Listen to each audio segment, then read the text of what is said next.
Welcome back, everybody. I'm excited you're here. I'm excited to do another movie review. It's been a little while since I've done one. So let's get into it. Let's talk about The Beekeeper, starring Jason Statham.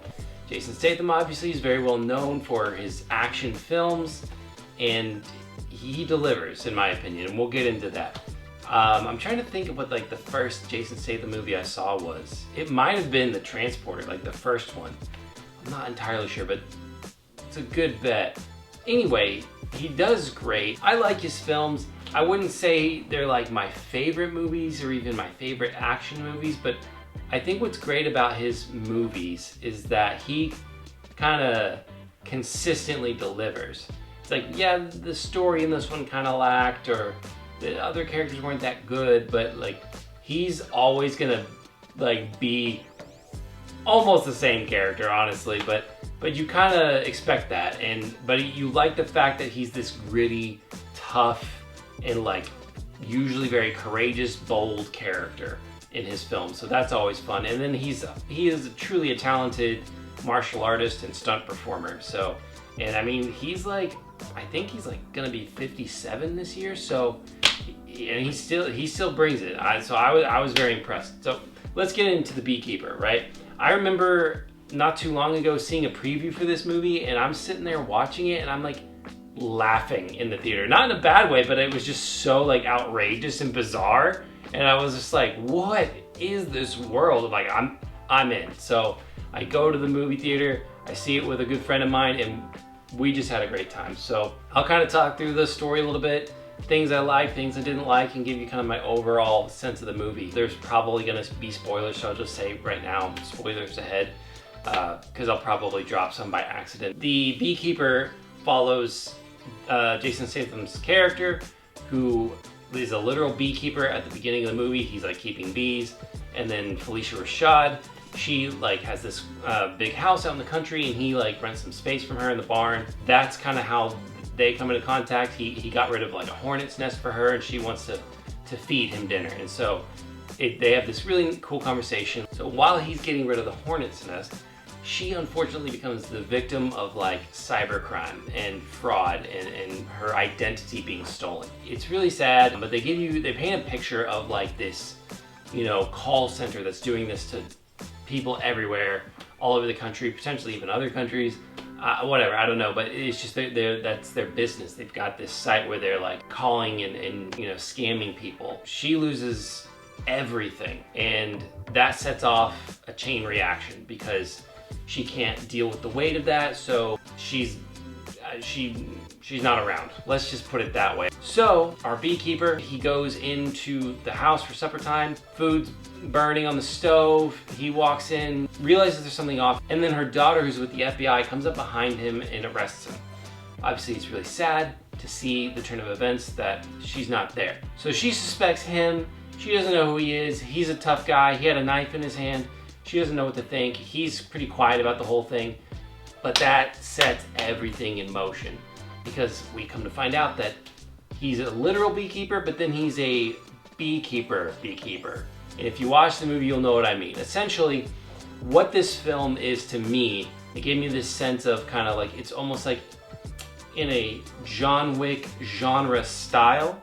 Not that he's strictly like John Wick, but kind of in that mythic world of John Wick is these assassins and they have all these rules and stuff. Well, for Adam Clay, he's a beekeeper, and beekeepers are an entity that you don't really know who they are or what they do strictly. And for me, I kind of it felt like Mission Impossible a little bit, just because of the fact that the beekeepers are not, as far as we know, strictly just assassins, and that there's not more organizations strictly like the Beekeepers, but we come to find out through plot progression and whatever that everyone high up at government and other agencies that actually know what beekeepers are fear beekeepers. But we're not given much other than we know that it's a classified program, so hardly anybody really even knows that they exist. And there's this idea, and they relate it to bees obviously, is the beekeepers, they protect the hive, and they want the hive to be strong, and if there's something wrong with the hive, they gotta figure it out. So Adam Clay, super upset, the person he cares about, she's not around anymore, so dude freaking just goes on a warpath, which is pretty fun to see if I'm being honest. Like I said, I'm a big fan of Jason Statham's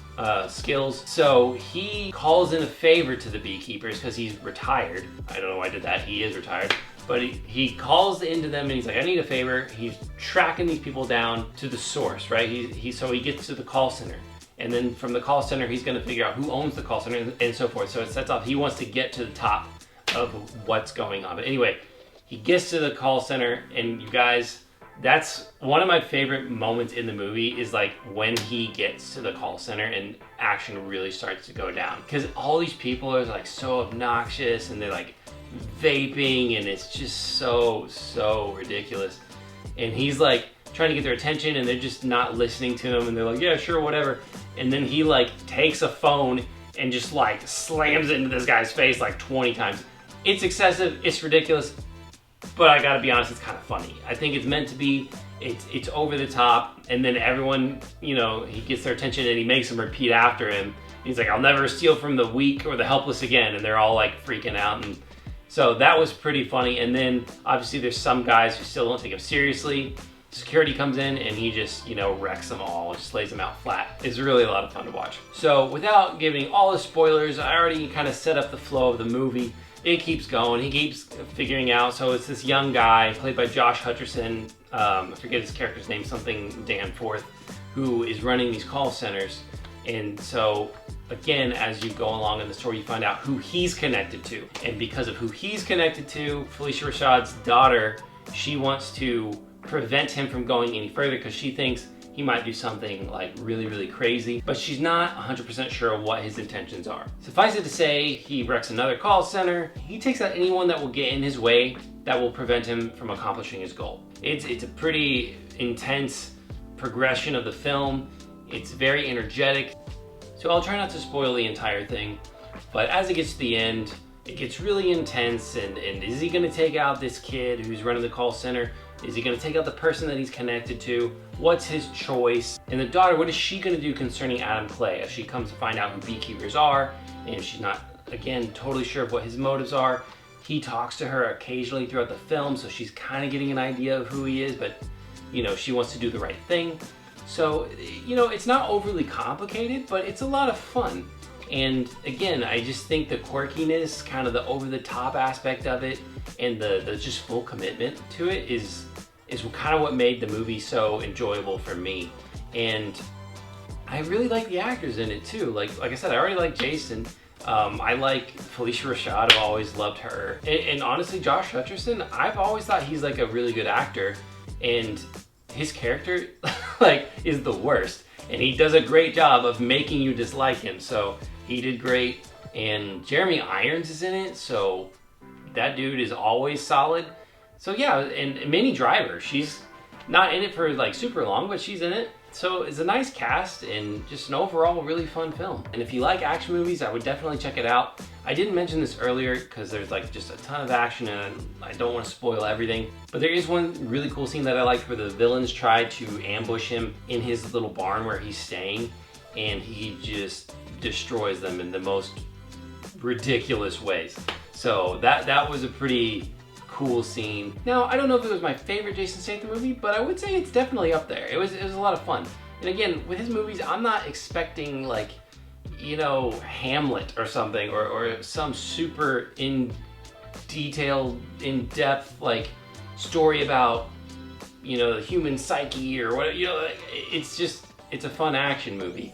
But there can still be good character development, and I liked kind of the little mythology they were developing for Beekeepers. I liked the fact that he had a sense of right and wrong, and that he wanted to set something right, and that it was clear. I like the fact that the movie is intense, and that it is fun and energetic, and that you do see bad guys get taken out, and that there's a clear differentiation. It's like bad guys, good guys. It's not like overly ambiguous. It's not like all this anti-hero stuff that we're getting all the time now.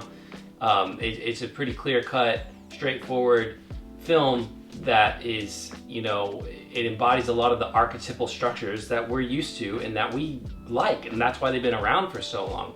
So again, it's not like this incredible masterpiece, but it was a lot of fun, and I thought it was a really great way to start the year with movies, especially since you know, there were some good films I saw last year for sure, but I just, man, I felt personally like there wasn't a lot of just like great films last year, or at least that I really wanted to see. You know, a couple surprised me, but it was cool to like have a fun action movie to start the year with. So yeah, I would say if you like good action movies, check it out. Again, warning, it is quite intense in moments, so just be very aware of that. And thank you guys for stopping by. I always appreciate it. I really hope you liked this review. If you did, feel free to share it with anybody who you think might be interested. You can like, share, subscribe, comment, all that stuff. I do love it when you guys comment. I like reading those. I like getting engaged with the community. And if you have a different opinion, by all means, let me know. I love talking film in stories. I like hearing, oh, I like this, or I didn't like this, or what did you think about this? Like, that's so much fun to me. So feel free to drop comments below. Thank you for your time, and I'll see you guys in the next video.